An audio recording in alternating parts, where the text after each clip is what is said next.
Vande Mataram network 10 आप देख रहे हैं। खासी हलचल और गहमा गहमी वजह यह है कि यूपी का आज बजट पेश होना है। 7 लाख करोड़ रुपए का बजट पेश करेगी योगी सरकार, जिसमें हर वर्ग को बहुत सारी उम्मीदें हैं। महिलाओं को क्या मिलेगा, युवाओं को क्या मिलेगा, बुजुर्गों के लिए क्या खास होगा, जो सरकारी कर्मचारी अधिकारी हैं उनके लिए क्या होगा।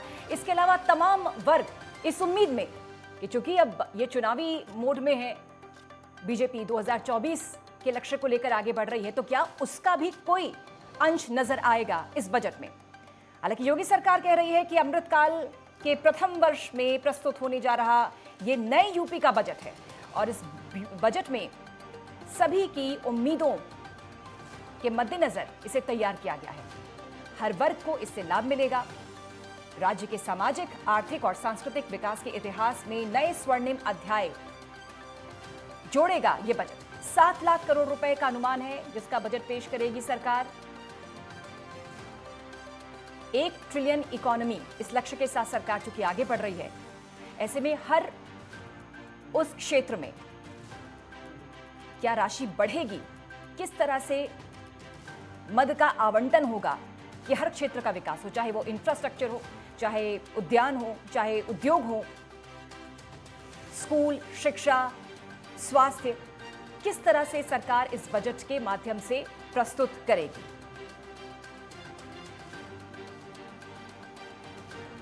कृषि और विकास परियोजनाओं पर कितना जोर होगा, राजकोषीय घाटे को कैसे संतुलित करते हुए सरकार इंफ्रास्ट्रक्चर पर ध्यान देगी, आगे बढ़ेगी। आज पेश होना है बजट 2023-24। सबकी निगाहें इस बजट पर। उम्मीदों भरा ये बजट, लेकिन सरकार ने पहले ही कह दिया है कि इसमें छवि जो केंद्र सरकार के बजट की थी वैसी होगी, यानी सामाजिक, आर्थिक, सांस्कृतिक विकास के इतिहास में ये नया स्वर्णिम अध्याय जोड़ेगा ये बजट। 7 लाख करोड़ का बजट हो सकता है, ऐसा अनुमान है, जो कि हर वर्ग को साधेगा। इंफ्रास्ट्रक्चर पर, बुनियाद मजबूत करने पर सरकार का जोर होगा। क्या 2024 की नजर से यह बजट होगा? लोक लुभावन हो सकता है या चुनावी वायदे हो सकते हैं। इस बजट में योगी सरकार का बजट 11 बजे पेश होगा। ऐसी कौन सी योजनाएं धरातल पर उतारेगी योगी सरकार, इस पर भी सभी की निगाहें हैं। वित्त मंत्री सुरेश खन्ना पेश करेंगे बजट।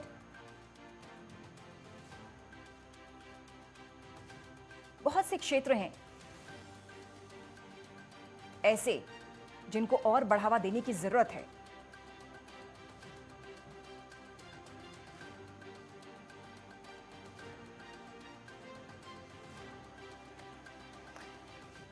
और एक खास पैनल हमारे साथ जुड़ गया है। विवेक श्रीवास्तव, फिलहाल नेता बीजेपी, मनीष शुक्ला, वरिष्ठ पत्रकार हमारे साथ जुड़ गए हैं, और भी तमाम खास मेहमान लगातार जुड़ते जाएंगे, इस पैनल में शामिल होंगे। लेकिन फिलहाल विवेक श्रीवास्तव जी और मनीष जी, बहुत बहुत स्वागत है आपका नेटवर्क 10 में। विवेक जी, आज सबकी निगाहें आप पर हैं, क्योंकि आपके पिटारे से, योगी सरकार के पिटारे से क्या कुछ निकलने वाला है, किसको क्या कुछ मिलने वाला है, राज्य के विकास पर किस तरह से केंद्रित होगा आपका बजट, सबकी निगाहें।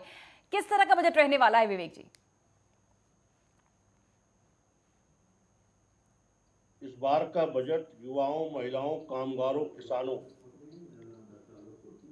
के हितों को साधते हुए सड़क, सेतुओं और बुनियादी ढांचे के निर्माण की ओर केंद्रित रहेगा।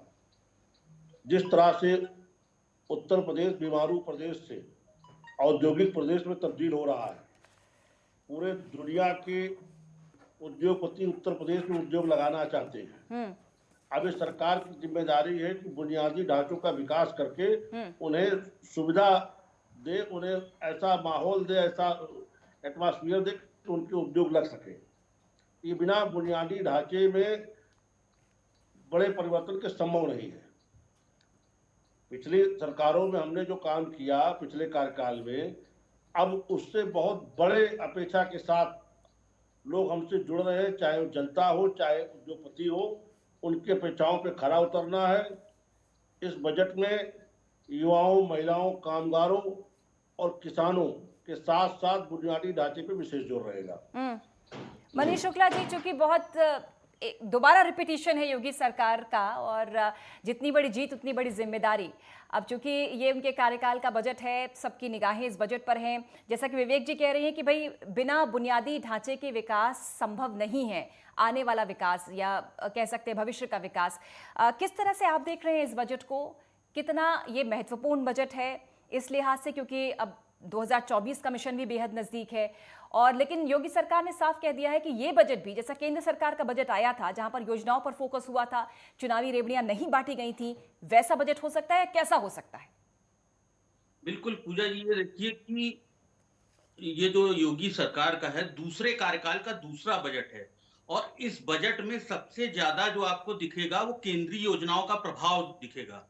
जो केंद्र सरकार ने अपनी जो बजट घोषणा की है और उसमें राज्यों को जिम्मेदारी दी है, जो राज्यों को एक बजट आवंटन होगा, तो उसको देखते हुए पूरा एक समग्र बजट होगा, और जिसमें आप कह रही हैं कि 2024 मिशन की भी झलक होगी, कि उसमें युवाओं के लिए भी होगा, रोजगार की जो इतनी आवाज उठती है तो रोजगार के लिए होगा। जैसे इन्होंने पॉलिटेक्निक का और ये जो आईटीआई के लिए 100 करोड़ का बजट हो सकता है, जो ट्रेनिंग है मुख्यमंत्री की जो प्रशिक्षण वो है उसमें आवंटन किया जा सकता है। उसके बाद जो है इंफ्रास्ट्रक्चर की जैसी बात हो रही, विवेक जी ने कहा है कि अब जो है पूरा एक समग्र विकास हो, जिसमें पुल सेतु है, रोडों की कनेक्टिविटी है, एक दूसरे को जोड़ने वाली चीजें हैं, तो ये सारी चीजें आपको दिखेंगी इस बजट में। और इसके अलावा जो सबसे बड़ी चीज है बजट में वो ये होगा कि जो पिछली योजनाएं हैं, जो आपने देखा होगा कि इस बार का जो बजट आया, जो पहला बजट था, उसमें कई योजनाएं जो हैं वो लागू ही नहीं हो पाई, मतलब पूरा बजट ही नहीं खर्च हो पाया। तो वो बजट भी आपको देखना होगा कि किस तरह से ग्रामीण विकास का जो बजट आधा ही केवल खर्च हुआ, उस गांव को किस तरह से जोड़ना होगा। किसानों की बड़ी आशाएं हैं, उम्मीदें हैं, तो किसानों की उम्मीदों को किस तरह से पूरा करना पड़ेगा। खासतौर पर पश्चिमी उत्तर प्रदेश का जो क्षेत्र है वहां पर लोगों को जोड़ने वाली बात है, तो किसानों की एक संतुष्टि बहुत बड़ी बात होगी, तो इस बजट में वो दिखेगा आपको। जी ठीक। डॉक्टर आलोक सोती भी हमारे साथ जुड़ गए हैं। आलोक जी, बहुत बहुत स्वागत। अर्थशास्त्री हैं आप। पहले तो हम आपसे यूपी की आर्थिकी पर समीक्षा चाहेंगे, क्योंकि सरकार का लक्ष्य तो यह है 1 ट्रिलियन इकोनॉमी के लक्ष्य के साथ सरकार आगे बढ़ रही है। उस लक्ष्य के लिए ये बजट कितना अहम है? बजट कैसा हो सकता है? देखिए बजट देखिए 6.5 लाख करोड़ के आसपास का बजट है, तो ये काफी अच्छा और बड़ा बजट है। और आप देख रहे हैं कि सबसे ज्यादा मुख्यता इस पे इंफ्रास्ट्रक्चर पे दी गई है। अगर देखा जाए तो देश के अंदर जो प्रदेश उत्तर प्रदेश है, इसमें इंफ्रास्ट्रक्चर में सबसे ज्यादा एक्सप्रेस वे बन रहे हैं। 11 बनने को प्रपोजल है, जिसमें 6 बन के तैयार हो गए हैं, बाकी 7 पे काम चल रहा है। दूसरी बात आपने देखी, यहाँ पे जो शिक्षा और स्वास्थ्य है, कोविड की वजह से जो स्वास्थ्य सेवाएं चरमरा गई थी, उस पे भी बड़ा विशेष ध्यान दिया गया है। तो इस उम्मीद है कि आगे बढ़ाते हुए स्वास्थ्य सेवाओं पे भी विशेष ध्यान देगा। शिक्षा में भी आप देख रहे हैं मूलभूत चीज, आप जो शायद लोग बात उतना माइक्रो लेवल पे नहीं देख पा रहे, जो मैं देख रहा हूँ कि जिन बच्चों को जिस तरीके से टैबलेट है और आपका लैपटॉप है और आपका मोबाइल्स है, ये जो डिस्ट्रीब्यूट किया जा रहा है, ये आने वाले अगले 5 साल के अंदर जो डिजिटलाइजेशन होने वाला है, जो एजुकेशन जो का जो फॉर्म बिल्कुल चेंज होता हुआ आपको ट्रांसफॉर्मेशन आपको चेंज होता नजर आएगा कि 5G आने की वजह से जो एजुकेशन में जो ट्रेमेंडिक चेंजेस आएंगे, उसमें जो सरकार की ये वाली जो भूमिका है, मोबाइल फोन बच्चों के हाथ में पहुंचाना, ये बड़ा महत्वपूर्ण है। और इस बजट में भी आप देखेगा इस पे महत्व दिया जाएगा। ठीक। डॉक्टर सोती, एक सवाल, चूंकि आप टैबलेट्स और मोबाइल का जिक्र कर रहे हैं, क्योंकि चूंकि जमीनी हकीकत तो आप जानते हैं, लेकिन विपक्ष लगातार ये आरोप लगाता है कि जहां पर स्कूल अधूरे हैं, जहां शिक्षकों की कमी है, जहां पर जो स्कूल है टूटी हालत में है, जर्जर हालत में है, अभाव है, बच्चे ड्रॉप आउट केसेस बढ़ रहे हैं, वहां पर टैबलेट या मोबाइल फोन्स का क्या उपयोग? पहले तो जो बेसिक शिक्षा है, जो बुनियादी स्तर है, उसको मजबूत करने का आरोप लगाता है विपक्ष। आप बताइए जमीनी हकीकत इस समय शिक्षा व्यवस्था की यूपी में। आज में सामने मेरे अखबार है, इसमें साफ साफ लिखा है कि 1,70,000 कक्षा 10 के बच्चों ने मैथमेटिक्स का पेपर छोड़ा। तो ये जो मैथमेटिक्स जो हम लोग की जड़ें हुआ करती थी, मैं भी यूपी बोर्ड से सन 1980 का जो हूँ, high school first division pass हूँ, तो हम लोग की जो स्ट्रेंथ होती थी वो मैथमेटिक्स होती थी। आज हमको ये लग रहा है कि ये मैथमेटिक्स से हम लोग क्यों दूर भाग रहे हैं। बच्चे जो अगर नकलविहीन परीक्षा की जब स्थिति आती है तो वो परीक्षा छोड़ के भाग जाते हैं, इसका मतलब उनकी पढ़ाई सुचारू रूप से नहीं हुई है। तो आने वाले समय में आप देखेंगे कि जो कमियां खामियां रह जाती हैं कि बड़े रिमोट सेक्शन में जहां पे मैथ्स का अध्यापक नहीं अवेलेबल है, तो आने वाले समय में यही बच्चा अगर इसके घर में किसी बड़े भाई के पास भी अगर मोबाइल होगा, तो वो मैथ की क्लासेस कक्षा 10 की, कक्षा 9 की, कक्षा 8 की सुचारू रूप से पढ़ सकता है, सीख सकता है, कर सकता है। इस फील्ड में मैं भी जो हूँ काफी दूर तक काम कर रहा हूँ, काफी सफलता हमको मिली है। तो आप ये ना सोचिए कि केवल ठीक है हमारे पास रिसोर्सेस कम है, हम कभी बोरी पे बैठ के पढ़ते थे, आज हम देखते हैं कि विधायक जी जो हमसे बात करते हैं वो बड़े गर्व से कहते हैं कि साहब हमारे बोरी से हटा के बच्चों को डेस्क और मेज पे ले आए हैं। अच्छी बात है, स्कूलों का नवीनीकरण हो रहा है, स्कूलों में बोर्ड आ रहे हैं, ग्रीन बोर्ड भी देखने को मिलते हैं और जो अच्छे स्कूल हैं उसमें जो है डिजिटल बोर्ड भी देखने को मिल रहे हैं। वो तो विकास की एक प्रक्रिया है, चलती रहेगी, लेकिन आपके पास विजन होना चाहिए कि किस विजन से आपको आगे बढ़ना है जिससे आपको सफलता मिलेगी। तो इस बजट में जो आप इंफ्रास्ट्रक्चर देख रहे हैं जिसका फायदा आपको इंडस्ट्री को होता नजर आ रहा है। एनर्जी में भी आप देखिए ज्यादातर जो है सोलर एनर्जी पे एम्फेसाइज किया जा रहा है। अगर अयोध्या में देखिए आदित्य बिरला जी से बोला गया है, उनको सरकार का काम है उनको जमीन मुहैया कराना। इस तरीके से पूरा अयोध्या डिस्ट्रिक्ट जो है जगमगाएगा सोलर एनर्जी से। तो ये जो विजन होते हैं जो सरकार के, चाहे वो केंद्र सरकार के हों, वो अल्टीमेटली इम्प्लीमेंट होने के लिए स्टेट में आते हैं। तो स्टेट सरकार उन विजन को जब आगे बढ़ाती है तो जाहिर सी बात है वो प्रोग्रेस आपको 3 से 5 साल के बीच में अब आजकल देखने को मिल जाती है। तो कुल मिला के जो बजट है जिसके लिए प्रपोजल है कि वन प्रोडक्ट वन डिस्ट्रिक्ट, उस पर एम्फेसाइज करता हुआ इंफ्रास्ट्रक्चर्स को, एनर्जी को और एजुकेशन और जो स्वास्थ्य सेवाएं हैं इन 3-4 पॉइंट पे बहुत ज्यादा एम्फेसिस मिलेगा और यही आने वाले समय में उत्तर प्रदेश की जो दिशा है और दशा है दोनों बदल के रख देंगी। ठीक, ऐतिहासिक जीत के साथ दोबारा आपने सत्ता में आए आप विवेक जी, और ऐसा 36 साल के इतिहास में पहली बार हुआ, सरकार रिपीट होती है, सीएम भी रिपीट होते हैं, तो बड़ी जीत और इस जीत के साथ बड़ी जिम्मेदारी भी आप लोगों की। तो चूंकि ये आपका बजट दूसरे कार्यकाल का दूसरा बजट है और हर बजट हर सरकार के लिए बहुत अहम होता है, जितना सरकार के लिए अहम है उतना ही जनता के लिए अहम है। चूंकि आप सरकार में हैं, आपको क्या लगता है कि इस समय यूपी की क्या स्थिति है? कौन कौन से ऐसे क्षेत्र हैं, कौन कौन से ऐसे वर्ग हैं जिन पर खासा अभी भी ध्यान देने की जरूरत है? विकास आप लोग कर रहे हैं, आपकी मंशा पर कोई सवाल नहीं, लेकिन फिर भी महिलाएं, युवा, क्योंकि बेरोजगारी और महंगाई की बात महिलाएं और युवा बहुत कर रहे हैं। ऐसे में रोजगारपन पे महिला जो ये कहती हैं कि महंगाई बहुत है, महंगाई कम होनी चाहिए, इसको अंकित करता हुआ बजट में कौन सा पहलू आप उसको छूना चाहेंगे? हम लोगों के ऊपर जिम्मेदारी बहुत है। जनता ने हमें आशीर्वाद दिया, दोबारा दिया है और ऐतिहासिक तरीके से आशीर्वाद दिया है। जिस बेरोजगारी की बात विपक्ष लगातार करता है, दिल्ली में उत्तर प्रदेश से ज्यादा बेरोजगारी है, राजस्थान में ज्यादा है, मैं उन आंकड़ों में नहीं जाता। जिस बेरोजगारी को दूर करने के जिस हम स्ट्रक्चर पे चल रहे हैं, जो औद्योगिक निवेश, जो भी इन्वेस्टर समिट हुई है, जिसमें बड़ी मात्रा में देश से और विदेशों से उद्योगपतियों के द्वारा निवेश किया जा रहा है, इसके बाय प्रोडक्ट के रूप में लगभग 1 करोड़ रोजगार लोगों को मिलने जा रहा है। ये उत्तर प्रदेश की बेरोजगारी की समस्या को जड़ से खत्म करने की तरफ प्रदेश सरकार चल रही है। और हमारी जो पिछली इन्वेस्टर समिट उसमें भी लाखों लोगों को रोजगार मिला है। तो एक तो रोजगारी की समस्या से जो प्रदेश जूझ रहा था, उसमें हम उत्तर प्रदेश के कामगार को, उत्तर प्रदेश के इंजीनियर को, उत्तर प्रदेश के बेरोजगार को, नवयुवक को उसी प्रदेश में, उसी के जिले के आसपास मंडल में ही रोजगार देने की व्यवस्था बना रहे हैं।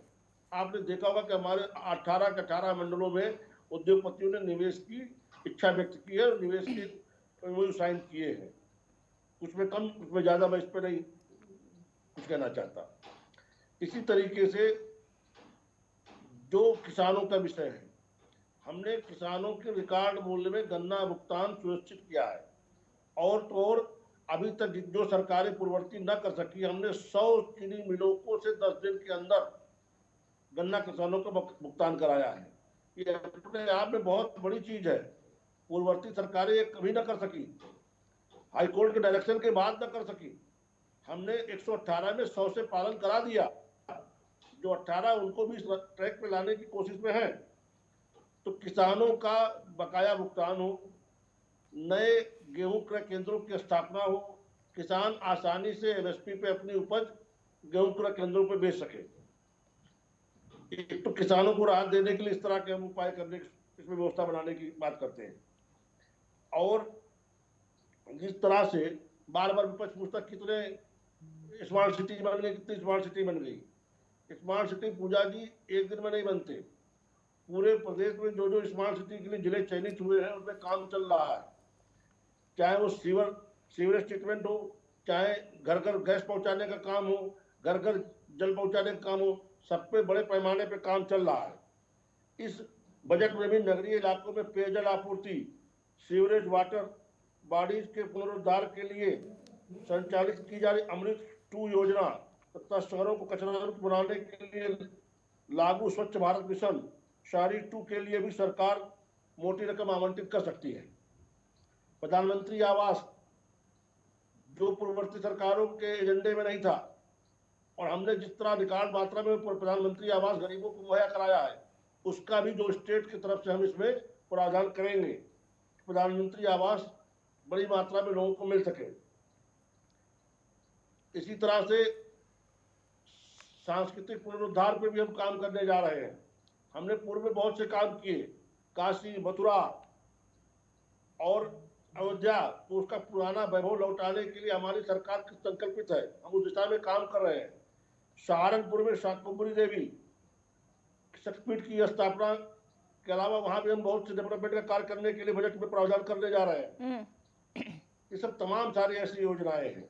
ठीक, समाज के हर वर्गों के लिए इसमें कुछ ना कुछ रहेगा। ठीक जी मनीष शुक्ला जी, विवेक जी को आपने सुना, बहुत विस्तार से समझा रहे थे, बता रहे थे किस तरह से बेरोजगारी को कम करने के लिए क्या उनका मॉडल है। जो निवेश आया है उससे 1 करोड़ रोजगार उत्पन्न होंगे, वो ये दावा कर रहे हैं। पूर्व में भी उन्होंने कहा कि जब समिट्स हुए थे उनसे भी रोजगार उत्पन्न हुए थे, युवाओं को नौकरियां मिली थी।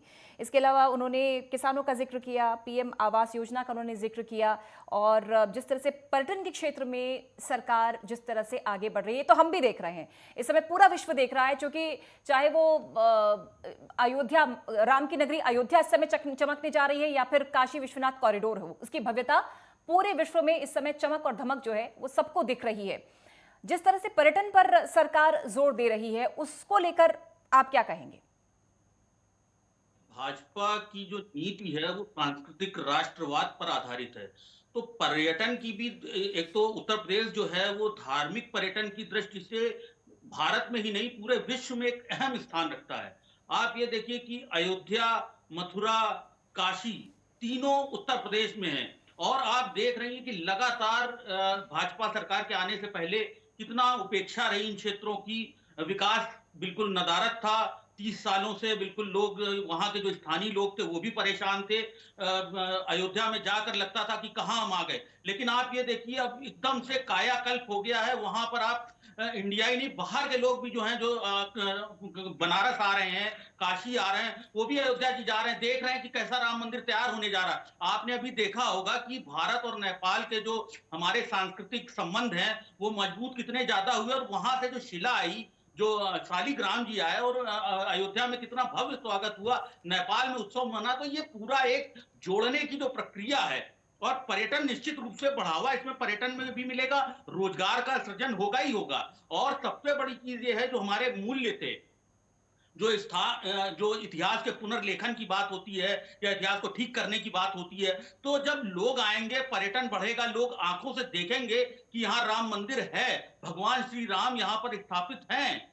काशी जी में कितना भव्य कायाकल्प हुआ, वहां प्रधानमंत्री जी का अपना संसदीय क्षेत्र है। आप देखिए जाके, जहां पर मतलब बिल्कुल पैर रखने की जगह नहीं होती थी, आज वहां पर बिल्कुल खुला, बिल्कुल गलियारा है, कॉरिडोर है, भव्य मंदिर आपको दिख रहा है, लोग देखने आते हैं, अनुपम छटा होती है। और ये केवल उत्तर प्रदेश में ही नहीं है, ये केंद्र सरकार की जो एक धार्मिक पर्यटन की नीति है, जिस तरह से उन्होंने पूरा एक व्यवस्था की, यहाँ से लेकर रामेश्वरम तक की, आप महाकाल में देखिए, तो वही उत्तर प्रदेश में भी लागू हो रही। और योगी जी खुद इसमें बहुत ज्यादा बढ़ चढ़ कर, अब आप देखिए निवेश की बात होती है, तो ये सरकार की पॉलिसी है कि नोएडा उन्हीं लोगों को मिलेगा जो रिमोट एरिया में भी निवेश करेंगे। बड़े बड़े उद्योगपति आए, बड़े बड़े निवेशक आए, रायबरेली में हो रहा है, छोटे छोटे जो रिमोट एरिया है उनमें निवेश हो रहा है। तो ये अपने आप में एक अद्भुत परिवर्तन है। और स्थानीय स्तर पर जो ओडीओपी योजना है, लोगों को रोजगार मिलेगा ही। अब जैसे शिक्षकों की बात होती है, अभी शुरू होगा तो 7,000 की भर्ती होने जा रही है। तो रिमोट एरिया में जो शिक्षक नहीं है, टीटी है और जो पास आउट है, तो उनको रोजगार मिलेगा ही। तो एक प्रक्रिया होती है। आप ये समझिए, विकास जब शुरू होता है तो चौतरफा होता है। ये सरकार का प्रयास है, बाकी इच्छा है उनकी, निवेश भी आ रहा है, सारी चीजें आपको दिखेंगी और 1-2 सालों में ही दिखेंगी। तो ये डेवलपमेंट जो है 2024 का चुनाव है, उस पर भी प्रभाव डालेगा। ठीक। रविंद्र प्रताप सिंह, प्रवक्ता सपा, हमारे साथ जुड़ गए हैं। रविंद्र प्रताप सिंह जी, आपका भी बहुत बहुत स्वागत नेटवर्क 10 के खास कार्यक्रम में। और चूंकि आज बहुत खास दिन है, यूपी के लिए बजट आने वाला है, सबकी निगाहें हैं। बतौर विपक्ष आप कैसे देख रहे हैं, बजट कैसा होना चाहिए इस समय? आप कैसे अपने प्रदेश की स्थिति देख रहे हैं और आपको क्या लगता है कहां कहां पर निवेश होना चाहिए, कहां कहां का बजट ज्यादा होना चाहिए, कहां पर ज्यादा फोकस करने की जरूरत सरकार को, और कैसा हो सकता है बजट? सर्वप्रथम तो ये छठा बजट है उत्तर प्रदेश सरकार का। अब तक लगभग इन 6 बजटों में 30 लाख हजार करोड़ रुपए खर्च का प्रावधान किया गया है। इस साल बहुत शर्म का विषय है जो वर्तमान फाइनेंशियल ईयर गया है कि हमारी सरकार 52% बजट खर्च कर पाई। ये योग्यता का परिचायक है इसके। अभी बड़ी बड़ी बातें बता रहे थे ये लोग। फिर सरकार बताती है 5 लाख लगभग 40 लाख करोड़ रुपए का निवेश हुआ, चारों निवेश मिला के। केंद्रीय योजनाओं से कितना धन मिला ये मालूम नहीं। यह बताने का उद्देश्य कितना पैसा आया 6 साल में। इसके बावजूद प्रदेश की स्थिति क्या है? महंगाई चरम पर है, किसान बदहाल हैं, नौजवान बेरोजगार हैं, स्वास्थ्य व्यवस्था का कुछ पुरसा हाल नहीं है। हमारे स्वास्थ्य मंत्री ही भ्रष्टाचार की पोल खोलते हैं। शिक्षा का व्यवसायीकरण कर दिया गया है। पिछड़े, दलित, शोषित, वंचित, वनवासी मूलभूत सुविधाओं से वंचित हैं, भगवान भरोसे हैं। भ्रष्टाचार का आलम है, नौकरशाही पे कोई लगाम नहीं है। इसकी पोल खुद ही नीति आयोग खोलती है, बताती है उत्तर प्रदेश में गरीबी भी तीसरे नंबर पर है पूरे देश में। प्रदेश की लगभग 45% जनसंख्या कुपोषण का शिकार है। उत्तर प्रदेश में प्रति व्यक्ति आय मात्र 3,772 रुपए है, इसमें 2 लाख पाने वाले भी हैं। स्वास्थ्य सूचांक में उत्तर प्रदेश सबसे पीछे है और जीडीपी प्रति व्यक्ति 28वें स्थान पे है पूरे प्रदेश में। थोड़ी सामाजिक स्थिति का आकलन कर ले तो पेट की परीक्षा होती है। 38 लाख बेरोजगार बच्चे सड़कों पे आते हैं, अपने जनपद से 10-10 जनपद दूर जाके मारे मारे फिरते हैं सड़कों पे। औद्योगिक इकाइयों का हाल देख ले, इतना आया था 30 लाख हजार करोड़ रुपए आया 6 साल में। औद्योगिक इकाइयों का हाल देख लीजिए। अभी एक सज्जन बता रहे थे बड़ी बड़ी बातें, गौतम बुद्ध नगर कहाँ। तमिलनाडु 1 नंबर पे है, गुजरात दूसरे नंबर पे है, महाराष्ट्र तीसरे नंबर पे है, आंध्र प्रदेश चौथे नंबर पे है, तेलंगाना 5वें नंबर पे है। उत्तर प्रदेश कहाँ है? इतना पैसा कहाँ चला गया? अब आते हैं यहाँ की प्रदेश, कारण भी है, यहाँ की प्रदेश सरकार के एमएसएमई मंत्री के पास ही 72 औद्योगिक प्लाट हैं। कहां से विकास होगा? सबसे ज्यादा राजस्व और नौकरी देने वाली इकाई टेल्को थी जो माननीय मुलायम सिंह जी लेके आए थे। टीसीएस थी, ये बंद पड़ी हुई है। स्कूटर इंडिया, अपट्रॉन को कोई खरीदार नहीं मिल रहा है। 3 बड़े क्षेत्र हैं उत्तर प्रदेश में ठीक, जो सबसे ज्यादा कंट्रीब्यूट करते हैं। वो खाद्यान्न है जो 17% कंट्रीब्यूट करता है जीडीपी में। मैन्युफैक्चरिंग 11% करता है और रियल एस्टेट 16% करता है। कृषि जो 70% कंट्रीब्यूट करती थी, अगर इस साल देख लीजिएगा बदहाल है। रियल एस्टेट का कोई पुरसा हाल नहीं है। मैन्युफैक्चरिंग में बड़े बड़े दावे कर रहे हैं, ये 30 लाख करोड़ या कितना लेके चले आएंगे, वो दिखाई पड़ेगा 2-3-4 साल बाद। अभी तो कुछ कहना नहीं जा सकता है। तो प्रदेश की व्यवस्था एकदम बदहाल है। सबसे पहला तो ये है कि जो बजट ये अलॉट करे इस बार में, उसको खर्च करे और हर त्रैमासिक रूप से उसका प्रस्तुतिकरण किया जाए।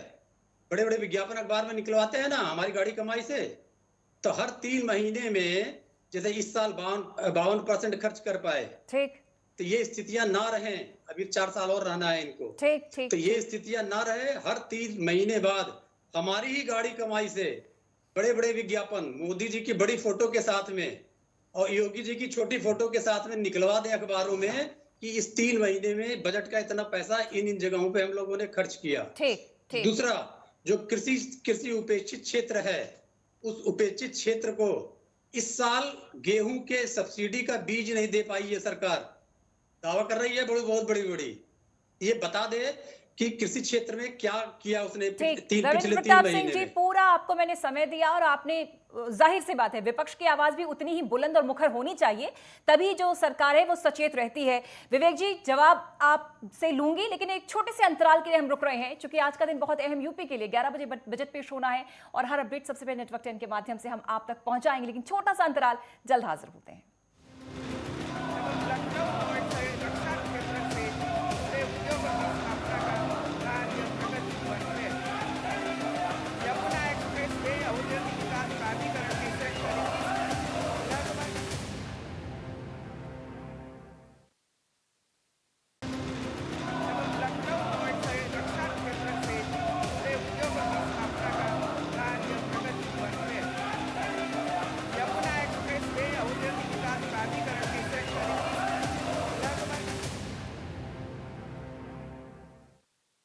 निश्चित तौर पर जो बजट है वो किसी भी अर्थव्यवस्था का उत्सव है, और इसी उत्सव का रंग आज दिख रहा है आपको नेटवर्क 10 पर। हमारे साथ विवेक श्रीवास्तव जी हैं, नेता बीजेपी, रविंद्र प्रताप सिंह, प्रवक्ता सपा, आलोक सोती जी, अर्थशास्त्री, मनीष शुक्ला जी, वरिष्ठ पत्रकार।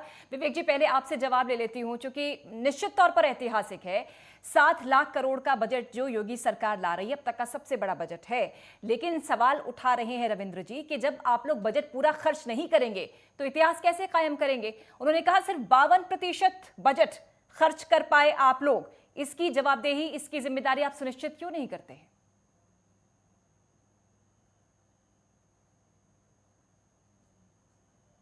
विवेक जी।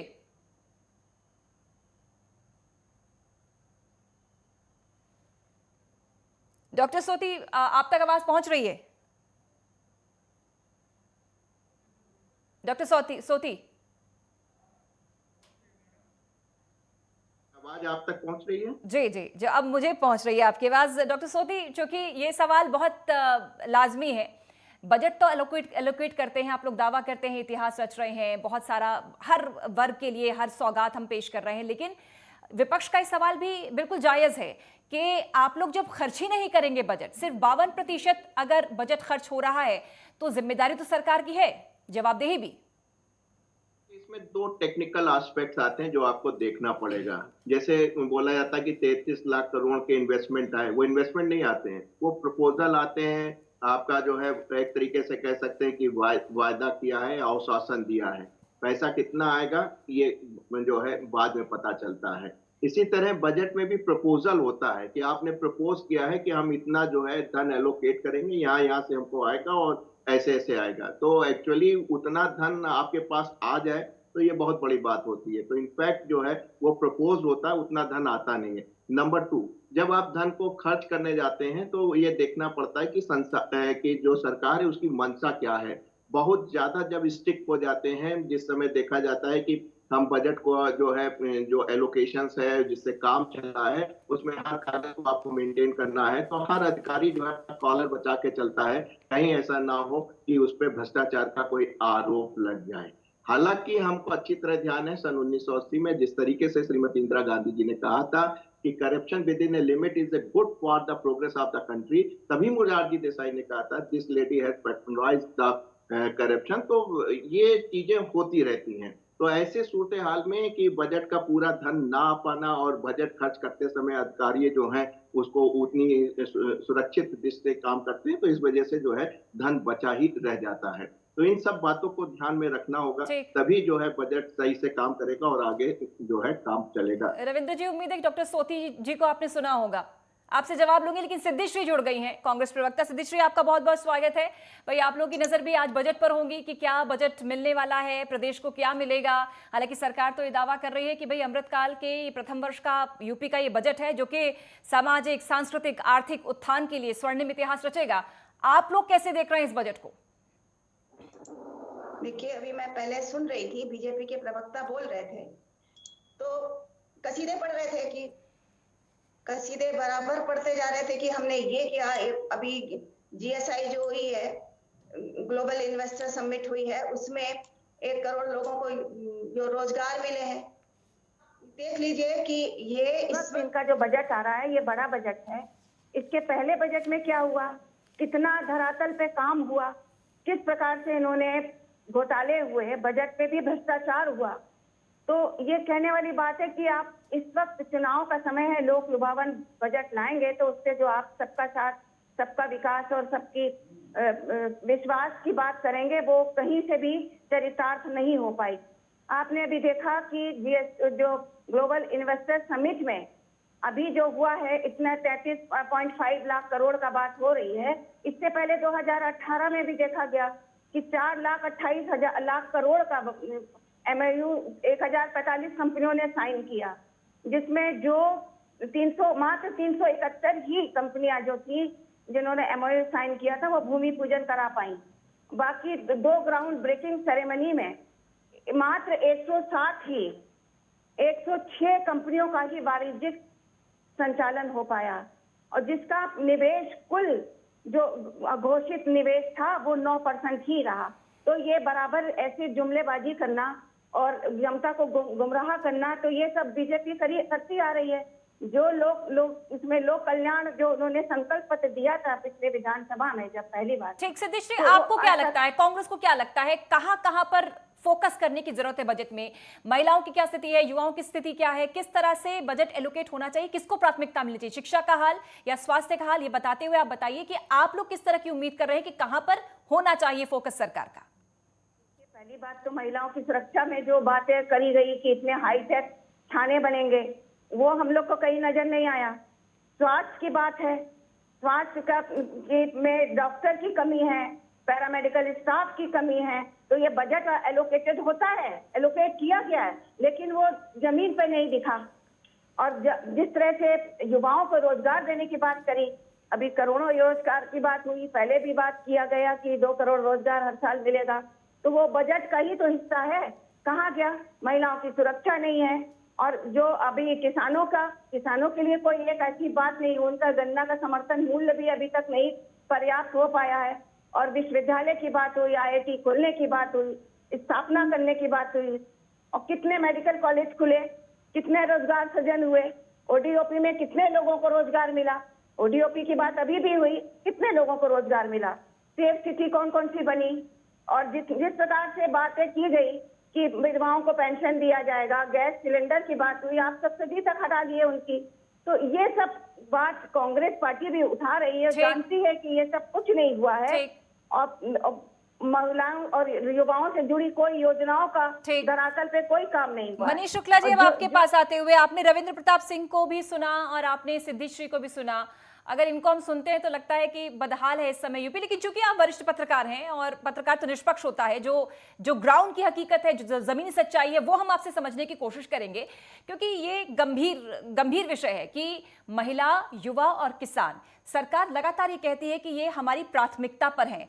बीते कार्यकाल और इस कार्यकाल में हम देखें तो कितना अंतर आपको लगता है? क्या सरकार आगे बढ़ रही है? क्या सरकार काम करती हुई नजर आ रही है? और कितना काम करने की अभी जरूरत, या बिल्कुल काम नहीं हुआ महिला, युवा और किसानों पर?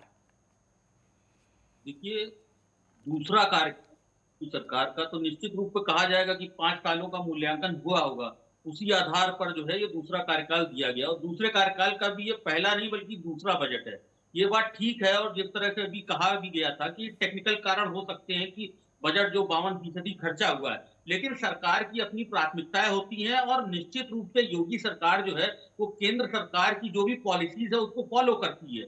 अब चाहे डिजिटाइजेशन हो, चाहे फिर स्वच्छता कार्यक्रम हो, या स्वास्थ्य का हो, कोरोना काल से लेकर अभी तक जो मुफ्त राशन का जो नीति चली आ रही है वो यूपी में भी लागू है और 2024 तक लागू रहेगी। इस तरह का प्रावधान इस बजट में भी होगा। तो आप देखिएगा, पूरी जो छाप है वो केंद्र के बजट की यहाँ भी दिखेगी।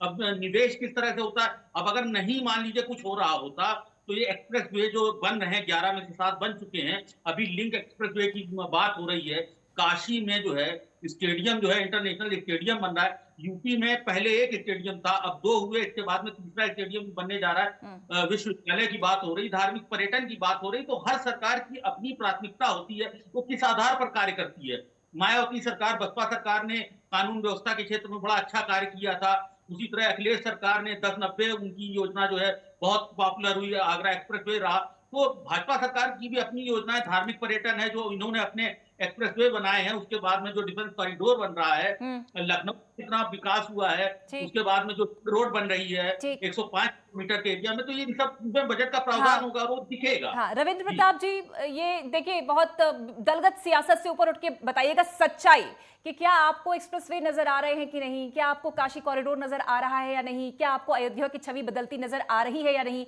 तो जैसा कि मनीष जी बोल रहे हैं कि हर सरकार की अपनी प्राथमिकताएं होती हैं, उसके हिसाब से वो आगे बढ़ती है। रविंद्र जी,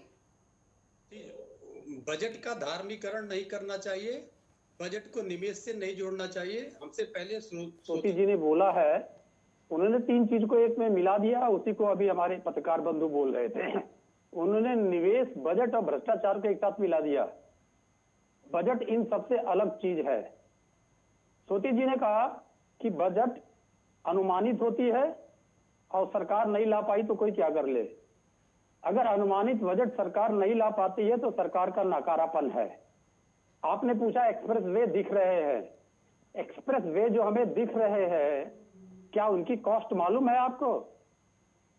हमने विदेश से इस प्रकार के इंफ्रास्ट्रक्चर बनाने के लिए विदेश से इतना पैसा लिया है, लगभग 6,80,000 करोड़ डॉलर, थोड़ा सा फिगर इधर उधर हो सकता है। मतलब उसके अनुसार हर भारतीय नागरिक के ऊपर 97,000 करोड़ रुपए का उधार है। अगर हम भारत की जनसंख्या को 1,30,130 करोड़ मानते हैं तो ये जो आप एक्सप्रेस वे बता रही हैं दिख रहा है, मैं कह रहा हूं वहां दिख रहा है, उस पे हुए भ्रष्टाचार भी दिख रहे हैं, लेकिन उसकी कीमत हम चुका रहे हैं, हमारे बच्चे चुका रहे हैं, जो पैदा हुए वो चुका रहे हैं कि उनके ऊपर लगभग 1 लाख रुपए उधार है। दूसरी बात आइए कि अगर हम बजट हमने एलोकेट कर लिया अपने लिए, हम इकट्ठा नहीं कर पा रहे हैं, हम खर्च नहीं कर पा रहे हैं, तो कैसी योजनाएं? अभी जो हमसे पहले पत्रकार बंधु बोले हैं वो केंद्रीय सरकार की योजनाओं का वर्णन कर रहे थे। केंद्रीय सरकार की योजनाएं हमारे बजट में नहीं जुड़ती हैं। ये पत्रकारिता का मूल मंत्र है, उनको समझना चाहिए, क्योंकि जब केंद्र सरकार अपना बजट लाती है तो प्रदेश सरकारों के लिए अलग बजट रखती है और लोक कल्याणकारी योजनाओं के लिए अलग बजट रखती है जो राज्यों में जाती है। हम अपने बजट की बात करें, खाली निवेश की बात ना करें। निवेश की बात हम पिछले 15 दिन से लगातार कर रहे थे। अब ये बजट जो हमारा 5,85,000 करोड़ के लगभग था, इस पे तो हम 50% खर्च कर पाए। अब 7 लाख करोड़ रुपए लेके आने की बात कर रहे हैं, लेकिन जरा देख ले, बजट तो हम ला रहे हैं 7 लाख करोड़ का, और जो हमारे जो एमयू हुए हैं वो 40 लाख करोड़ के हुए हैं। कोई तालमेल दिखता है क्या इसमें? ठीक, डॉक्टर, ये झूठ का पुलिंदा है पूरा का पूरा। ठीक, मनीष जी कुछ कहना चाह रहे हैं, लेकिन मनीष जी से पहले डॉक्टर सोती ये समझना चाहेंगे आपसे कि सरकार बजट तो अपना खर्च कर नहीं पा रही, और एक्सप्रेसवे बनाने के लिए क्या वो विदेशों से फंड ले रही है, पैसा ले रही है, जिससे कर्ज बढ़ रहा है प्रदेश पर? नहीं, देखिए, डेवलपमेंट करने के लिए आपको कहीं ना कहीं से पैसा अरेंज करना पड़ता है, और आपने देखा कि जिस तरह से पीपीपी मॉडल्स आए हैं जिसमें गवर्नमेंट का केवल काम ये रहता है कि वो जमीन एक्वायर करके देती है, और जिस तरीके से आपने देखा है कि जो आपका जो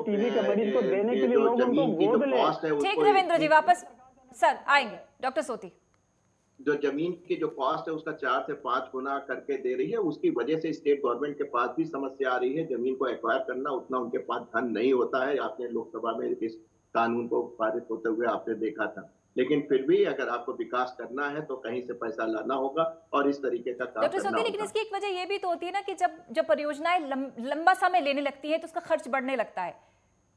जी हाँ, बिल्कुल सही कहते हैं। जो आपकी कॉस्ट होती है उसमें आप इन्फ्लेशन रेट बढ़ता रहता है, जिसकी वजह से आपकी कॉस्ट बहुत ज्यादा हो जाती है। यही गवर्नमेंट की गवर्नेंस, गुड गवर्नेंस पे डिपेंड करती है। और गडकरी साहब जिस तरीके से काम कर रहे हैं, और जो पिछली सरकारों के द्वारा जो योजनाएं थी, ये कोई आज की योजनाएं नहीं है। ये जो गोल्डन आप देख रहे हैं चतुर्भुज योजना, ये अटल जी ने इमेजिन की थी और अब धीरे धीरे करते हुए पूरे भारत को इसको कवर किया जा रहा है। तो इस तरीके की है, तो योजनाएं रहती हैं, कोई दिक्कत नहीं। अगर आप अमेरिका की स्टडी करें, उनके पास तो सबसे ज्यादा कर्ज है, लेकिन आज भी वो सबसे ज्यादा डेवलप कंट्री है। तो ये तो पार्ट है, इकोनॉमिक का पार्ट है।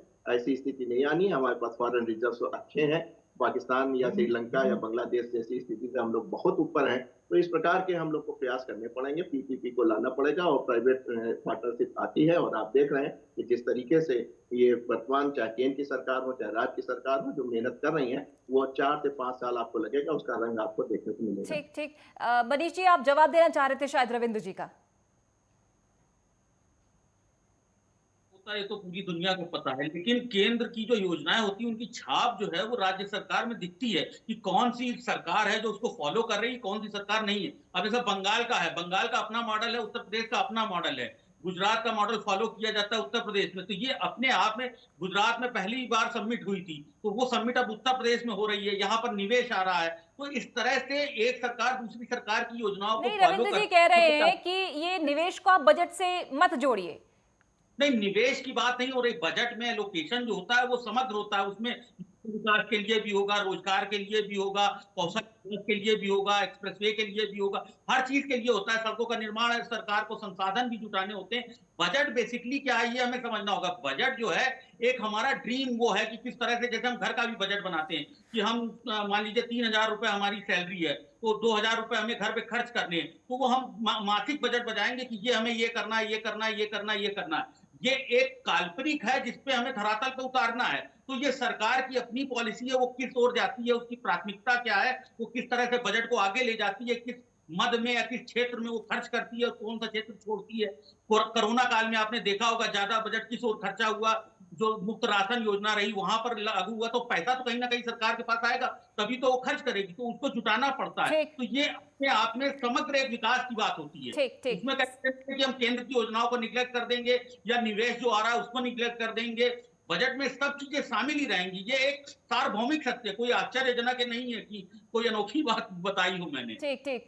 विवेक जी जब कनेक्ट हो जाए तो बता दीजिएगा। सिद्धिश्री, चूंकि आप विपक्ष में भी हैं, आप एक महिला हैं और महिलाओं का भी बड़ा इस बात को ध्यान में रहता है कि भाई बजट कुछ ऐसा हो जाए, इससे मेरी रसोई सस्ती हो जाए, कुछ चीजें सस्ती हो जाए, मैं घर अच्छे से बेहतर तरीके से चला पाऊं। तो सिर्फ महिला के नाते आप बताइए कि आप क्या उम्मीद कर रही हैं इस बजट से? आप अपनी स्थिति कैसे देख रही हैं? महंगाई के बीच में कितना मुश्किल होता है एक महिला को अपनी गृहस्थी संभालना, अपना घर संभालना, अपना किचन संभालना? देखिए, जब से भारतीय जनता पार्टी की सरकार आई है, महंगाई इतनी ज्यादा बढ़ गई है से आज हम अपने बच्चों के जो थाली है उसमें से अच्छे से दाल, घी, दूध, दही ये सब छिन चुका है। अब हम लोग को अपना बजट बनाना भी बड़ा मुश्किल हो गया है। आप जिस प्रकार से महंगाई का प्रकोप हुआ है, सिलेंडर की बात करी, गैस सिलेंडर की बात करी, आप गांव में जाके, ग्रामीण एरिया में जाके देखिए कि उनके सिलेंडर भरे रखे हुए हैं ऐसे ही खाली, उस पे सामान रखा हुआ है और वो लकड़ियां चुन करके गैस खाना बना रही हैं आग जला करके। तो इस प्रकार की जो बात कही थी प्रधानमंत्री जी ने कि औरतों के आंखों में धुआं ना जाना पाए और इसलिए हम गैस सिलेंडर उनको दे रहे हैं, लेकिन आज जो हकीकत है वो ये है कि आज उनकी आंखें फिर धुएं से भर रही हैं। तो इस चीज पे ध्यान देना चाहिए। और ये 25 करोड़ की आबादी वाले में उत्तर प्रदेश में सकारात्मक कार्य नहीं हुए। महिलाओं को उनकी सुरक्षा का, उनके बजट का एक अच्छा आश्वासन नहीं मिला। आप देखिए स्वास्थ्य का, शिक्षा में अच्छा बजट जो अभी पेश हुआ था बजट, उसमें शिक्षा में कोई अच्छा नहीं है। अब आप जीएसटी बढ़ा रहे हैं पेंसिल और शार्पनर पे। तो इस प्रकार की चीजें अब भारतीय जनता पार्टी को नहीं करनी चाहिए। इसमें अधिक से अधिक जनता का भी पैसा लगता है, जनता का भी पैसा लग रहा है, वही पैसा आप मद में बढ़ा रहे हो। तो इस प्रकार की छल और जुमलेबाजी ना करके ठोस काम करें, लोक लुभावन बजट ना दें। आप सिर्फ अपने को देखने के लिए कि आपका ये चुनाव आ रहे हैं उस हिसाब से आप बजट मत पेश करिए। आप वास्तव में जनता की समस्याओं को समझिए। विवेक जी, कुछ देर के लिए आपके साथ कनेक्शन लॉस था, लेकिन उम्मीद है कि आपने ये पूरी डिबेट सुनी होगी। रविंद्र जी को सुना होगा, आपने सिद्धिश्री जी को सुन रहे होंगे। देखिए विवेक जी, आप तक आवाज पहुंच रही है? जी जी ठीक ठीक। देखिए, कहने का कुल मतलब ये है कि बड़ा अहम ये दिन है। यूपी के 25 करोड़ लोग, 25 करोड़ आबादी जिसमें महिला है, युवा है, किसान है, उद्योगपति भी है, बहुत आस लगा के बैठे हैं। आपका दूसरा कार्यकाल का दूसरा बजट है और हर बजट बहुत अहम है प्रदेश के लिए, तो आरोप भी आपको सुनने पड़ेंगे। और क्योंकि आपको बड़ी जीत मिली है तो आपको विपक्ष की सहभागिता भी जरूरी है। उनके सुझाव, उनका जो कहना है वो भी आपको नजरअंदाज नहीं करना होगा। बहुत सी बातें रविंद्र जी ने कही, बहुत सी बातें सिद्धिश्री कह रही हैं, उसको आंकते हुए ही, आपको समझते हुए, उनको अपने साथ मिलाते हुए ही बजट आपको उतारना होगा धरातल पर। देखिए पूजा जी, विपक्ष सुझाव दे, स्वागत है, लेकिन विपक्ष जिस तरह से हताश और निराश अपनी भड़ास निकालने का काम शुरू कर देता है। नहीं, जब आप ये हताश और भड़ास वाले शब्द बोलते हैं तभी तो विपक्ष नाराज होता है सर। आप ये बोलिए ना कि संवाद से ही बात बनेगी। नहीं, संवाद कहाँ कर रहे हैं? आप देख लीजिए, जिस तरह से रविंद्र जी ने आरोप लगा दिया बेरोजगारी का, बेरोजगारी के लिए हमको जिम्मेदार ठहरा रहे हैं। जब खुद सत्ता में थे तो नकल करा करा करके इतनी बड़ी जमात को पास करके भेज दिया। तो उनकी सत्ता चली गई, विवेक जी सत्ता तो आपके पास है। आप ये आश्वस्त कर दीजिए अभी इस मंच पर आश्वस्त कर दीजिए भाई, जो ये बजट आने वाला है उससे इनके चेहरों पर मुस्कुराहट आएगी, ये आश्वस्त कर दीजिए आप। पूजा जी पूरी बात सुन लीजिए, जब ये सत्ता में थे तो इन्होंने परीक्षा संस्थानों की शुचिता को तार तार कर दिया। 10 करोड़ का बजट था छात्रवृत्ति घोटाले में। कितना बजट, कितना भ्रष्टाचार हुआ है। शिक्षा भी नहीं ढंग से हो पा रही है, आप छात्रवृत्ति भी नहीं दे पा रहे हैं। पूजा जी देखिए, घोटाला शब्द जो आप प्रयोग कर रही है, नहीं, ये सिद्धिश्री जी बोल रही हैं। ये सिद्धिश्री ने आरोप लगाया है, कांग्रेस प्रवक्ता कह रही हैं कि भाई घोटाला, आपकी सरकार में घोटाले भी हो रहे हैं, वो कह रही हैं। देखिए, ये तो घोटालेबाज लोग हैं, हर जगह घोटाले नजर आते हैं। किसी एक विषय पर जो भी है रखना चाहे, अगर अपना बात रखे, आप उस पर डिबेट करा ले, तो उस पर तथ्यों से जवाब दे दूंगा। ऐसा कुछ नहीं, भारतीय जनता पार्टी सरकार में सब चीजें नहीं होती है, यह काम होता है। और रही बात जिस तरह का आरोप सिद्धि जी लगा रहे, जिस तरह के आरोप हमारे रविंद्र जी लगा रहे हैं, ये अपने अपने पाप को भूल गए हैं। जिस तरह से उत्तर प्रदेश में बेरोजगारों की फौज समाजवादी पार्टी की सरकारों में खड़ी की गई, नकल करा करा के लोगों को पास किया गया। विवेक जी, इतिहास में नहीं जाइए सर। विवेक जी, उसने क्या किया, उसकी सरकार ने क्या किया, इस पर नहीं भाई, आपकी सरकार क्या कर रही है, किस पर फोकस करेगी? क्या बजट से रविंद्र जी और सिद्धिश्री भी खुश होंगे कि नहीं, ये बताइए। आपने स्कूटी देने की बात करी, सब क्या है, खोखले वादे तो हैं। इसमें भी भ्रष्टाचार हुआ, इसमें भी भ्रष्टाचार हुआ है। तो ये कैसे कह सकते हैं कि भारतीय जनता पार्टी जिस विकास की गति की बात कर रही है, वे विकास अभी धरातल पे नहीं दिख रहा है। वो आपके आंकड़ों में है, आपके आंकड़ों में हो सकता है, आप वो होर्डिंग में लग सकता है, लेकिन वास्तव में धरातल पर कहीं नहीं है। आप पूजा जी अगर इस तरह से बोलने नहीं देंगे तो मैं कैसे जवाब दे पाऊंगा बातों का? बोलिए। देखिए पूजा जी, जिस तरह के डेवलपमेंट की तरफ प्रदेश जा रहा है, उस विकास को देख करके इनकी छाती में दर्द होने लगा। इनको लग रहा है कि सब कुछ काम भाजपा कर देंगे तो हमको पूछेगा कौन। इनकी समस्या ये है। भारतीय जनता पार्टी पूरे आमूल चूल ढांचे में परिवर्तन करते हुए बीमारू प्रदेश उत्तर प्रदेश को औद्योगिक प्रदेश बनाने के लिए आगे बढ़ रही है। पर्यटन केंद्रों का जिस तरह से विकास हो रहा है, आज पूरा काशी चक चमक रहा है। दूर दूर से वहां पर्यटन के लिए लोग आ रहे हैं। अयोध्या चम है, मथुरा में आज देख लीजिए किस तरह से चमक रहे हैं। और तो वृंदावन में जो कॉरिडोर हम बनाने जा रहे हैं, बाकी बिहारी कॉरिडोर, हमारे धार्मिक स्थानों की पुनरुद्धार जिस तरह से हम करने जा रहे हैं, पूरी दुनिया से पर्यटन वहां आएगा, तीर्थाटन के लिए लोग आएंगे। ये सब चीजें इन्हें समझ में नहीं आ रही है। इसी तरीके से जो शिक्षा में हमने काम किए वो भी इन्हें समझ में नहीं आता। ये भी बार बार रो रहे थे कि शिक्षा में ये क्या कर रहे हैं, शिक्षा में क्या कर रहे हैं। इसी बजट में हमारा संभवतः ये भी हम प्रयास कर रहे हैं कि बेसिक शिक्षा के लिए और माध्यमिक शिक्षा के विश्वविद्यालयों के कायाकल्प के लिए भी कुछ बजट का प्रावधान करने जा रही सरकार। अभी कुछ देर में स्पष्ट हो जाएगी चीजें। तो सरकार हर क्षेत्र में काम कर रही है। बेरोजगारी भी दूर करने जा रहे हैं, औद्योगिक प्रदेश बनाने जा रहे हैं, 1 ट्रिलियन इकोनॉमी की तरफ प्रदेश बढ़ रहा है। और जिन जिन आरोपों को ये हमारे ऊपर चस्पा कर रहे हैं, ठीक। रविंद्र जी, चूंकि समय कम है, सर आप कुछ कहना चाहेंगे, काउंटर करना चाहेंगे? मुस्कुरा तो रहे हैं आप, लेकिन मैं ये उम्मीद करती हूँ कि बजट आएगा तो हो सकता है वास्तव में आप ये जो मुस्कुराहट है, ये सचमुच की मुस्कुराहट निकले आपके चेहरे से। ईश्वर करे ऐसा हो, आमीन। सबसे पहले तो मैं सूती भाई को अपने एक एडिशन कर दूं कि किसी बजट का प्रभाव केवल 365 दिन तक होता है, उन्होंने 5 साल तक कहा है। दूसरा, हमारे जो भारतीय जनता पार्टी की प्रवक्ता है, ये ऐसे ऐसे असंसदीय शब्द लेके आते हैं, मुझे लगता है इससे आपके टेलीविजन चैनल की भी बदनामी ही होगी। नहीं, मैंने वो टोक दिया तीसरा था। ये कह रविंद्र देते जी, मैंने हैं उन शब्दों पर आपत्ति भारतीय जाहिर जनता कर दी थी। पार्टी ने हाँ। एग्रीकल्चर को उपेक्षित करके छोड़ा। मैं आपको ईयर वाइज बता देते हूँ। जब 17-18 में आई थी तो इसने 36,000 करोड़ रुपए का बजट रखा था। अभी जो आखिरी बजट रखा है इन्होंने 21-22 का, इसमें करीब करीब 20,000 करोड़ रुपए रखा है। तो जो हमारा सबसे बड़ा कंट्रीब्यूटर है, 15% का कंट्रीब्यूटर है हमारे जीडीपी में, ठीक। उसके बजट को इन लोगों ने कम कर दिया। क्या बात फिर कर आ रहे हैं आप जाते हैं किसानों के एजुकेशन बारे पे। में?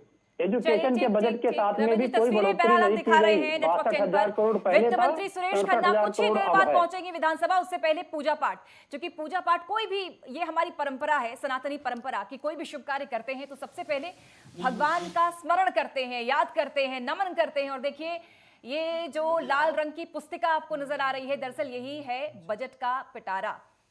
और पूजा पाठ करते हुए सुरेश खन्ना वित्त मंत्री कुछ देर बाद रवाना होंगे विधानसभा के लिए।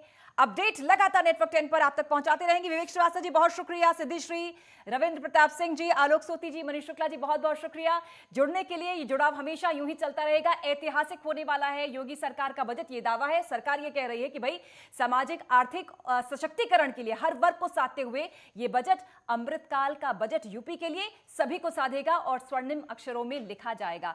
अपडेट नेटवर्क 10 पर सबसे पहले आप तक पहुंचाएंगे। फिलहाल एक अंतराल, जल्द हाजिर होते हैं।